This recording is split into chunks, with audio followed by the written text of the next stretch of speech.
احنا اللي كنا بنلبس المريالة واحنا رايحين المدرسة الحكومة، كنا بنستأذن علشان نبري القلم بره الفصل، وكنا في عز الخناقة نقول اوعى ترمي الشنطة فيها كتاب دين.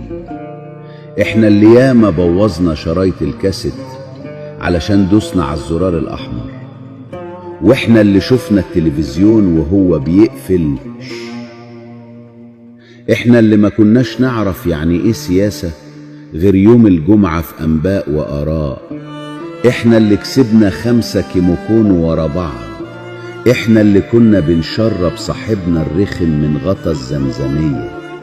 ما كانش فيه غير قناتين، أولى وتانية، وأهلي وزمالك وبوجي وطمطم وونيس وميسة وماما نجوى وبقلز وتوم وجيري. احنا اللي كنا بناخد جنيه جديد يوم العيد ونفضل نصرف فيه ما يخلصش. احنا الجيل اللي كان بيخاف لو حد قال له عيب وبيقول آسف لو غلط. احنا الجيل اللي شاف شارع بحاله بيعمل كحك العيد سوا، وعيلة كاملة قاعدة تاكل على ترابيزة واحدة.